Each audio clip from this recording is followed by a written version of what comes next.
യഥാർത്ഥത്തിൽ പെൻഗ്വിൻ എന്താണ് സംഭവിച്ചത്? സോഷ്യൽ മീഡിയയിൽ തരംഗമായി നിൽക്കുന്ന വെർണർ ഹെർസോഗിൻ്റെ encounters at the end of the world എന്ന ഡോക്യുമെൻ്ററിയിൽ ആ ഒരു ചെറിയൊരു വീഡിയോ മില്യൺസ് ആളുകളാണ് കാണുന്നത്. അത് ചില ആൾക്കാരെ ഇൻസ്പിറേറ്റ് ചെയ്യുന്നുണ്ട്, ചില ആൾക്കാരെ മോട്ടിവേറ്റ് ചെയ്യുന്നുണ്ട്, മറ്റു ചില ആൾക്കാർ വളരെ സങ്കടത്തോടെ ആ കുഞ്ഞു പക്ഷി നടന്ന് നീങ്ങുന്നത്, ഇടയിൽ തെന്നി വീഴുന്നത്, അതിനുശേഷം പിറകിലേക്ക് നോക്കുന്നത്, വീണ്ടും മുന്നോട്ടേക്ക് നടക്കുന്നത്, അതൊക്കെ കണ്ട് സങ്കടപ്പെടുന്ന എത്രയോ ആൾക്കാരുണ്ട്. പല ആൾക്കാരും ഇത് പങ്കുവെച്ചു, ഷെയർ ചെയ്തു, ലൈക്ക് ചെയ്തു. പല ആൾക്കാരും ഇത് ജീവിതവുമായി ബന്ധപ്പെടുത്തി. ഇതൊക്കെ നടന്നുകൊണ്ടിരിക്കുകയാണ്.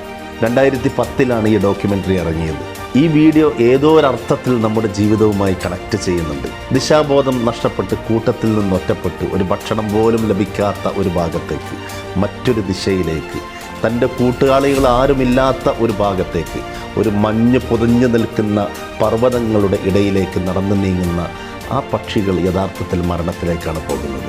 ജീവിതത്തോട് മടുപ്പനുഭവപ്പെട്ട് എല്ലാത്തിനോടും വിരക്തി തോന്നി ഒറ്റയ്ക്ക് പുറപ്പെടുന്ന ഒരു ഡിപ്രസ്ഡ് പെൻഗ്വിൻ എന്നാണ് വെർണർ ഹെർസോഗ് ഇതിനെക്കുറിച്ച് പറഞ്ഞത്. പ്രകൃതിയിലെ ഇത്തരം കാഴ്ചകൾ ചിലപ്പോൾ മനുഷ്യൻ്റെ ജീവിതവുമായി വല്ലാതെ ബന്ധപ്പെട്ട് കിടക്കുന്നുണ്ടാകും. ചിലപ്പോൾ നമ്മൾ അറിയാതെ എടുത്തു പോകുന്ന തീരുമാനങ്ങളും ടേണുകളും അതിന് ജീവിതം കൊണ്ട് വില പറയേണ്ടി വരും. ആ ഒരു ഫ്രാക്ഷൻ ഓഫ് സെക്കൻഡിൽ നമ്മൾ എടുക്കുന്ന ചില തീരുമാനങ്ങൾ അതിന് സമൂഹത്തിൽ നിന്ന്, കുടുംബത്തിൽ നിന്ന്, ചിലപ്പോൾ ജീവിതത്തിൽ നിന്ന് പോലും പുറംതിരിഞ്ഞ് നടക്കേണ്ട സാഹചര്യത്തിലേക്ക് നമ്മൾ എത്തിച്ചേർന്നേക്കാം. നമ്മുടെ വ്യക്തി ജീവിതത്തിലും സമൂഹത്തിലും ബിസിനസ്സിലും നമ്മളെടുക്കുന്ന ചില ഈ ഡിസിഷൻ മേക്കിംഗ് ആണ് നമ്മുടെ മുന്നോട്ടേക്കുള്ള പോക്കിനെ തീരുമാനിക്കുന്നത്.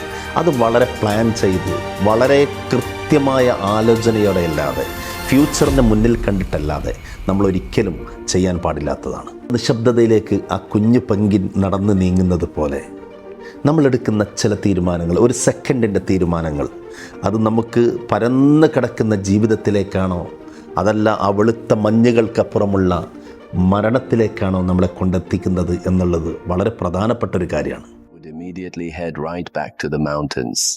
But why?